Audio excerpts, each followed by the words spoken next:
Bonjour mes chers élèves, aujourd'hui nous allons voir une nouvelle leçon de conjugaison.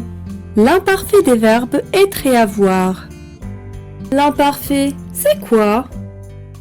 L'imparfait exprime un fait ou une action qui s'est déroulée ou répétée pendant une certaine période, dans un passé réel ou imaginaire.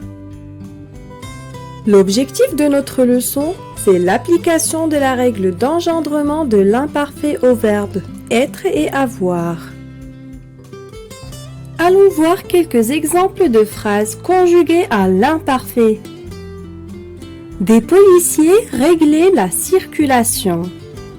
Dans cette phrase, le verbe c'est régler. La terminaison est AIENT. Le marchand étalait les fruits et les légumes. Le verbe ici, c'est étaler, avec AIT à la fin. Nous traversions sans courir. Le verbe ici, c'est traversions. La terminaison, c'est IONS. Bravo! Faisons un petit rappel de la terminaison des verbes conjugués à l'imparfait. Je, AIS. Tu, AIS. Il et elle, AIT. Nous, IONS. Vous, IEZ. Il avec S et elle avec S, AIENT. Conjugué à l'imparfait. C'est facile. Les terminaisons de l'imparfait sont les mêmes pour tous les verbes. Est-ce que c'est pareil pour le verbe être et le verbe avoir? Nous rappelons tout d'abord que les verbes être et avoir au présent comme au futur ont une conjugaison particulière. Est-ce vrai aussi pour l'imparfait? Pour reconnaître la réponse, voyons ces vignettes ici présentes. Dans la première vignette, la maîtresse s'adresse à son élève. Pendant la récréation, tu étais contre le mur. Qu'est-ce que tu avais? J'étais toute seule. J'avais de la peine. Lia était triste. Elle avait envie de jouer avec vous. Et vous? Non. Nous avions des nouvelles cartes. Nous étions en train de les regarder. Et vous? Vous étiez tout près de Lia. Vous n'aviez pas l'idée de jouer avec elle?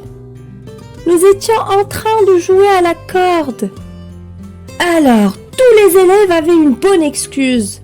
Ils étaient trop occupés pour faire attention à leurs camarades.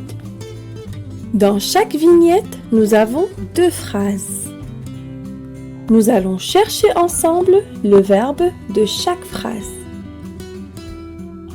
Pendant la récréation, tu étais contre le mur.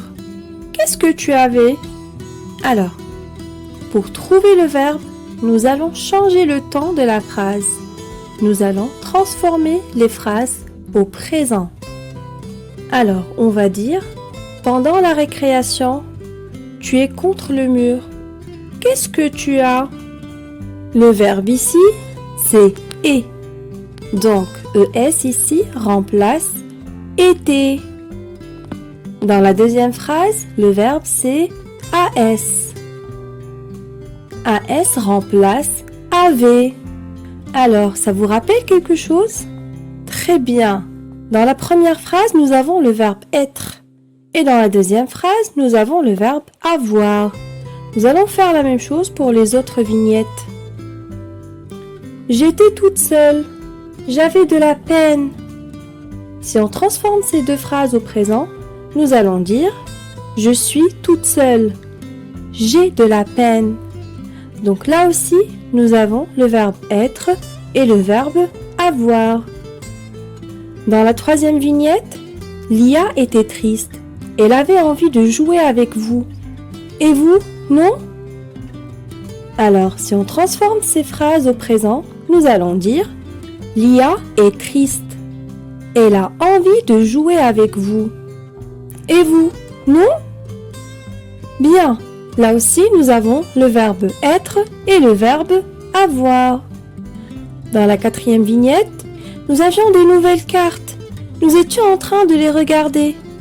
Si on transforme ces deux phrases au présent, nous allons dire « Nous avons des nouvelles cartes. Nous sommes en train de les regarder. » Alors là aussi, nous avons le verbe avoir et le verbe être. Dans la 5e vignette, « Et vous, vous étiez tout près de Lia. Vous n'aviez pas l'idée de jouer avec elle ? Nous étions en train de jouer à la corde. » Si on transforme ces phrases au présent, nous allons dire « Et vous, vous êtes tout près de Lia. Vous n'avez pas l'idée de jouer avec elle ? Nous sommes en train de jouer à la corde. » Donc là aussi, nous avons le verbe être et le verbe avoir. Dans la dernière vignette, alors, tous les élèves avaient une bonne excuse. Ils étaient trop occupés pour faire attention à leurs camarades. Donc là, si on transforme les deux phrases au présent, nous allons obtenir « Alors, tous les élèves ont une bonne excuse. Ils sont trop occupés pour faire attention à leurs camarades. » Bien. Si vous remarquez ici, on peut en retirer la conjugaison des verbes être et avoir à l'imparfait. Alors à l'imparfait, le verbe être et le verbe avoir se conjuguent-ils comme les autres verbes? Nous allons découvrir ça ensemble. Vous vous rappelez de la conjugaison des verbes du premier groupe à l'imparfait?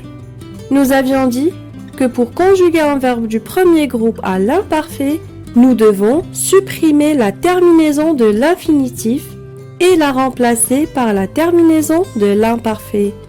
Allons voir si c'est la même chose pour le verbe être et le verbe avoir.